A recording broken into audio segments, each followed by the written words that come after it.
Bonjour Manu. Bonjour Bruno. Donc on ne s'est pas vu depuis un certain temps déjà. Ah, ouais. On s'est loupé en Martinique à ton retour. À quelques jours. Ouais. À quelques jours. Hein. Est-ce que tu peux un petit peu nous raconter déjà ton aventure de la longue route, ta descente de l'Atlantique? Oui, je suis parti. En fait, je suis parti de Cascais, de Portugal. Oui. Et à cause, j'étais un peu dans les hors délais. Si je continuais, je voulais partir du Bono, bien sûr. Et c'était un peu juste au niveau délai, donc j'ai décidé, comme ma date limite c'était le 15 août, je suis parti de Cascais. Puis la descente, c'est relativement bien passé, avec une tempête tropicale au passage quand même, Florence, mais bon, qui était, disons, à l'état de... C'était un peu je l'ai prise dans la nurserie, on va dire, elle était petite, ça a été, c'était une petite mise en jambe. Et puis après, je suis bien passé. Je pense un passage normal jusque le sud avec une petite paire de petites dépressions, mais pas grand-chose. Et voilà, après arriver dans le sud,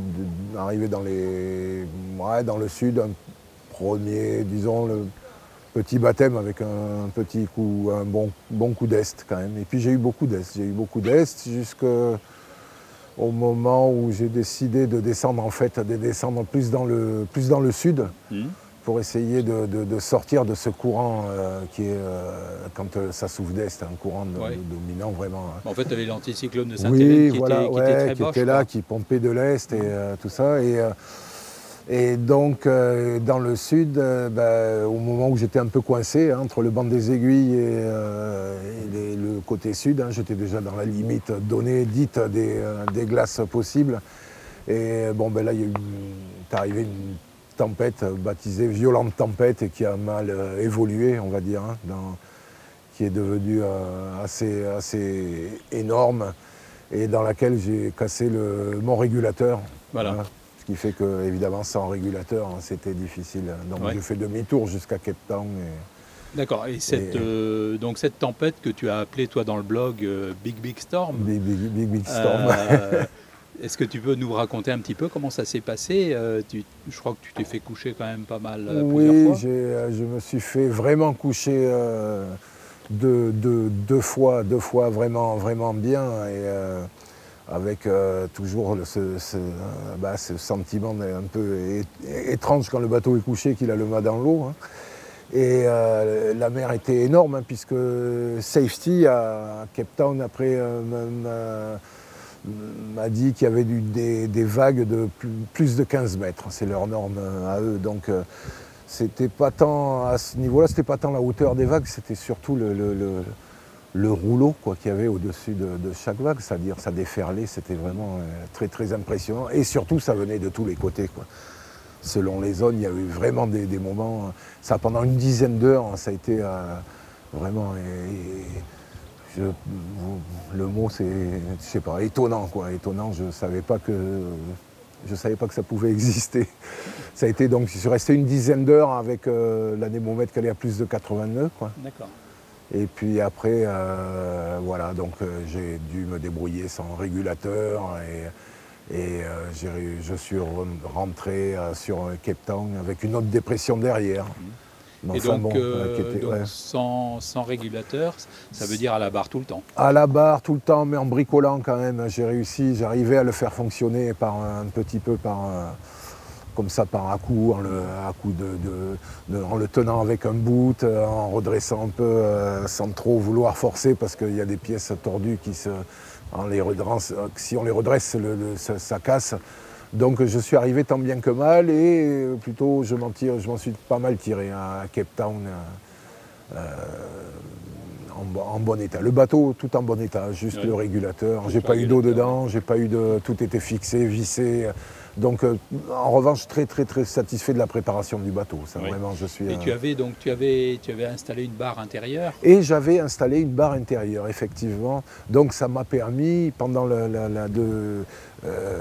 assez rapidement dans le coup de vent, de rentrer à l'intérieur et de barrer de l'intérieur de cette petite timonerie que j'avais installée, en fait, au départ, plus comme un clin d'œil pour Bernard Moitessier, et le côté un petit peu fun, entre guillemets, je dirais, et qui m'a bien sauvé la mise, parce que j'ai pu barrer donc cette dizaine d'heures là de l'intérieur, oui.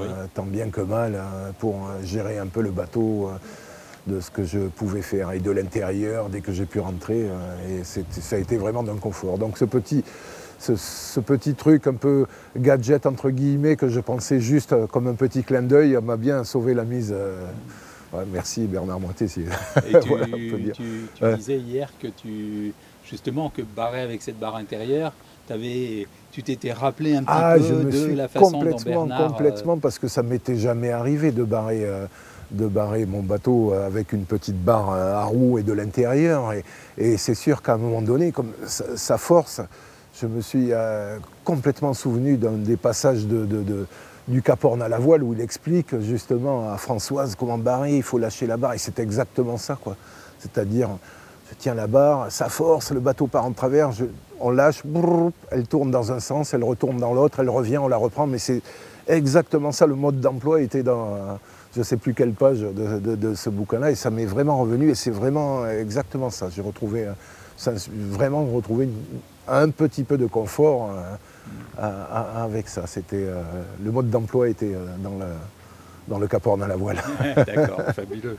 Et donc avant que tu réussisses à rentrer dans le bateau, certaines fois où le bateau s'est fait coucher, toi tu t'es retrouvé sous l'eau, coincé dans les filières, je me suis retrouvé, tout à fait, ouais, parce que comme j'ai une capote rigide, je m'amarre assez court et au haut de la capote rigide pour pas justement risquer de passer par-dessus bord et tout ça. Et dans une des 2 fois où le bateau s'est couché, donc vraiment le mât dans l'eau, hein, beaucoup plus de 90 degrés, enfin, disons que les chavirés, il est surtout revenu du même côté, c'est ça qui est intéressant, parce que il n'y a pas eu de dégâts dans le gréement. Et donc du coup, je me retrouve suspendu, moi juste calé dans les filières et sous l'eau, puisque le bateau est au-delà de la tranche, et ça, c'est pas très long, mais c'est trop long, quoi. C'est trop long quand même. Oui. Et l'eau est froide un peu quand même, hein, ouais, c'est un peu... c'est pas très confortable. Mais bon, attaché bien, donc en sécurité quand même. Et est-ce qu'il y a de la peur dans ces cas-là? Et dans ces moments-là, alors c'est étonnant, parce que souvent on me dit « alors, t'as eu peur ?» Et je dis non, mais c'est pas tellement... moi, j'ai pas peur, c'est que c'est un moment où j'ai eu ni peur, ni confiance, ni froid, ni chaud, ni soif, ni rien. C'est un moment complètement étonnant, complètement à part, quoi. C'est même au bout de ces 10 heures, les plus grosses, à peu près 10 heures, hein, il a fallu presque que je reconstitue. Je ne veux pas dire qu'il y a une espèce d'amnésie, mais il a fallu que je reconstitue un peu les événements, parce que j'étais vraiment pas, à ce moment-là, j'étais vraiment pas là. C'est pas une histoire de s'activer, même à un moment donné, quand tout est fini, une espèce tu déconnectes, voilà, comme de fusible, hein, qui met hors circuit. Donc ça a été vraiment un moment très très très très magique, très étonnant, hein, très très très impressionnant. Enfin, ouais. Pour moi, Bernard Moitessier en parlait aussi, ça, du fait de déconnecter le cerveau à certains moments pour justement être plus dans l'action immédiate. Plus dans l'action, plus dans le être, et puis pas enlever tout le reste. Plus dans l'action, être que l'action, être que la chose. Là, c'est juste être que le moment, quoi. On n'a plus on n'est plus, je vais dire peut-être, c'est peut-être une vision, mais plus embarrassé des sensations, de froid, de chaud, de trucs, de mouillé, on est vraiment que là, sans mauvaise pensée forcément, sans bonne pensée non plus, hein, juste là. Je pense après, pour m'être intéressé un peu justement à Bernard, à d'autres trucs, que ça arrive, dans certains cas, ça arrive un peu comme ça. J'ai vraiment dû reconstituer ces quelques heures là, en me disant, en me souvenant, hein, oui, j'ai fait ça, après j'ai fait ça, après j'ai fait l'autre. C'était vraiment, vraiment, après coup, vraiment impressionnant. Ouais. D'accord. Et la peur, elle vient après, ou c'est La juste peur vient impressionnant, après, l'inquiétude vient sûrement après, mais j'ai eu la chance d'abord de ne pas avoir d'avarie. Donc en même temps, j'ai eu cette satisfaction de mon bateau, quoi, qui n'a pas du tout souffert. Parce que dans un premier temps, j'ai pensé que peut-être il serait détruit au niveau structurel, quoi. Hein, je me suis dit, ah, il y a les cloisons, et puis en fait, il n'y a rien qui a bougé, à part le régule, il n'y a absolument rien qui a bougé. J'ai pas eu une seule goutte d'eau dedans. Donc en même temps, cette satisfaction a atténue beaucoup le sentiment qui est venu après. Puis j'avais juste une autre dépression qui arrivait derrière, donc il ne fallait pas rigoler, il fallait que je la passe. Celle-là, je ne pouvais pas couper directement sur Cape Town, il fallait que je m'occupe de celle-là. D'abord, qui a été une dépression normale, entre guillemets, hein, je veux dire. Hein. Donc il y a eu, bon voilà, avec ses 50 nœuds de vent et tout, mais déjà, le plus gros attrapé sur un seul courant, le courant antarctique, donc dans un sens, donc ça a été vraiment plus correct, quoi, on va dire. Hein. Ça a été, et je suis arrivé sur le versant sud-ouest de la dépression, hein, c'est-à-dire quand ça suit du sud-ouest, donc je suis monté sud nord sur Cape Town, et voilà, donc je suis arrivé très bien à Cape Town. D'accord. Ouais. Et après, tu es resté à Cape Town un petit mois, je crois. Oui, je suis resté un mois sur Cape Town parce que je suis arrivé à Cape Town à l'entour du 9 novembre, vers le 9 novembre. Je mettais dans mes dates dans une espèce de petit cahier de charge que je m'étais fait. Je ne voulais pas passer le cap de Bonne-Espérance après le 15, voire le 20 novembre, sinon ça me menait trop tard sur le Cap Horn. Et donc je m'étais laissé cette dizaine de jours, du 9 au 20 ou au 15, mais enfin entre le 15 et le 20 pour changer de régulateur, puisqu'il était attaqué dans sa base, et partir avec quelque chose de sain sur la longue route, quoi, continuer. Et en fait, j'ai pas pu. Donc dès que j'ai lâché l'affaire, dès que j'ai décidé d'abandonner, enfin de plus continuer. Bon, ben, du coup, je suis resté sur Cape Town avec un autre esprit, quoi. J'ai profité, j'ai rencontré énormément de gens, puis des gens de mer, vraiment de beaux skippers de courses, de régates, hein, là-bas. Je faisais remarquer, j'étais avec Andrea Fanfani, qui sera là ce soir, hein, sûrement. Et on rigolait parce qu'on regardait tous les bateaux. L'avant, il y en a très peu qui ont un davier. Les gens, ils sont pas, c'est que de la régate. C'est vraiment un endroit magnifique au niveau de la navigation. C'est beau. Ouais. Ouais. Et je crois un accueil au niveau du port extraordinaire. Alors oui, un accueil fantastique. Quand je suis arrivé à 3000 de la digue. Il y a le gros Zodiac du port, hein, qui est sorti et qui est venu me rejoindre avec le capitaine du port, hein, Stephen Bentley, hein, qui est le capitaine du port, hein, avec les galons et tout ça. J'étais impressionné.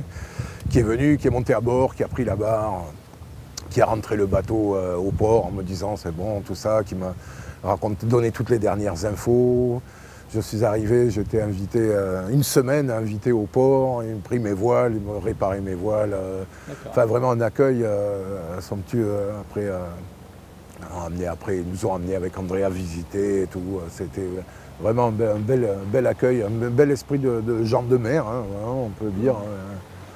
Je crois qu'on peut le dire, hein, comme ça, vraiment de belles gens. Du coup, ça m'a coûté partir, ça a été triste, partir de Cape Town. Ah oui. Oui, vraiment, parce que c'est vraiment lié vraiment de beaux moments. Je pense qu'Andrea aussi, il pourrait en parler. On a passé vraiment un moment chaleureux, mais c'est vraiment trop beau, quoi. Ouais. D'accord. Et après, donc, remonter jusqu'aux Antilles. Hein. Après, remonter jusqu'aux Antilles, hein, belle navigation. Hein, en mode touriste. Voilà, en mode touriste. Et puis bon, c'est une belle navigation. Hein. Moi, normalement, je crois que de Cape Town, on compte 2-3 jours où c'est peut avoir un peu encore l'influence du sud, mais personnellement, moi, je suis parti le soir même. J'ai accroché le sud-est, hein, l'Alizé, jusqu'à l'équateur. Après un petit peu de poteau noir, ouais. Et puis après continuer avec l'Alizé de nord-est jusqu'en Martinique. C'est vraiment une grande balade de 50 jours, mais bon, une belle navigation. Ça aide à remettre aussi, à réfléchir et à se remettre un peu en place, hein, parce que c'est quand même difficile, hein, de renoncer, quoi. Hein. C'est pas... Et voilà, donc mes belles navigations et beau retour en Martinique, parce que c'est là que j'avais mes attaches. Voilà. Donc, et maintenant, des projets? Et maintenant, les projets, c'est de continuer. On remet en place notre projet le même projet de Manu Martin, Les enfants autour du monde, mais qui va s'étendre sur le Pacifique. Donc toujours dans le même esprit, hein, c'est faire cette espèce de lien entre un peu tous les enfants qui soient sensibles sur trouver déjà beaucoup d'autres formules de travail en ce qui concerne l'école et tout ça. Ça c'est la partie de Michel, hein, la partie pédagogique, hein, c'est-à-dire redonner vraiment un sens à l'apprentissage, le travailler ensemble et puis notre environnement, quoi, qui est vraiment intéressant. C'est vraiment un chantier intéressant parce que on pense que bien sûr c'est demain que ça va se passer. Hein. Nous, c'est un peu nos enfants qui vont pouvoir agir le plus. Et c'est bien parce que ça fait un retour un peu sur le Pacifique où effectivement la première AME, Air Marine Éducative, hein, qu'on a fait en Martinique, est née aux Marquises, hein, je crois, de l'initiative d'enfants. Donc ça fait un peu un retour là-dessus.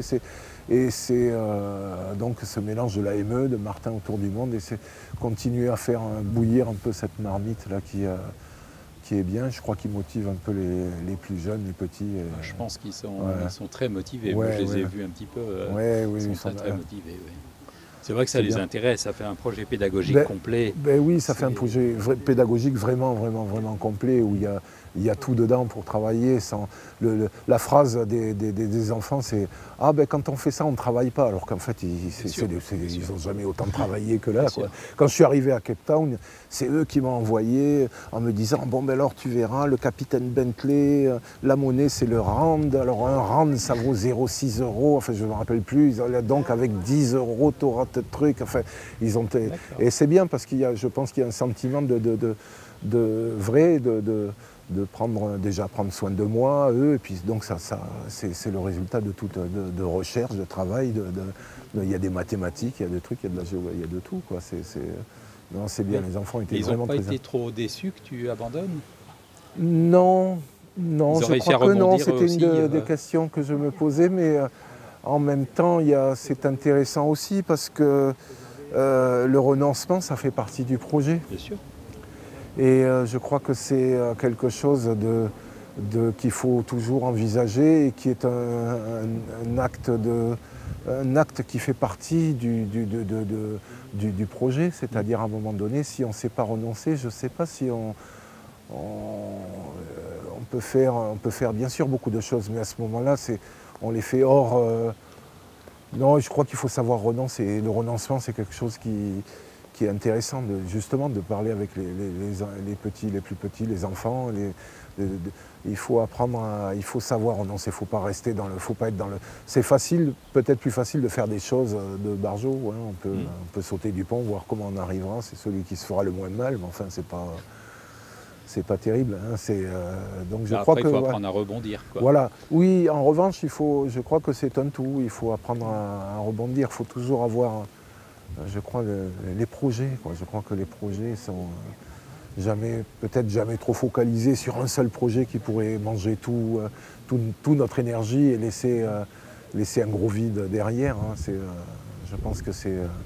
Je crois qu'il faut que ça avance, il faut que ça continue à avancer. Je crois que c'est un peu cette espèce de, peut-être on pourrait dire, résilience qui est intéressante aussi pour nous et pour les enfants aussi. C'est-à-dire, il n'y a pas de... c'est bien leur montrer, oui. Voilà, il n'y a pas de... Alors là, bon, je dis, je suis mal placé pour ça parce que je prêche un peu, mais je crois qu'il n'y a pas de... Dans tous ces projets-là et tous les projets, il n'y a pas... partir, on est déjà des vainqueurs, quoi. Hein, il n'y a pas de... La notion d'échec, je ne crois pas qu'il faut...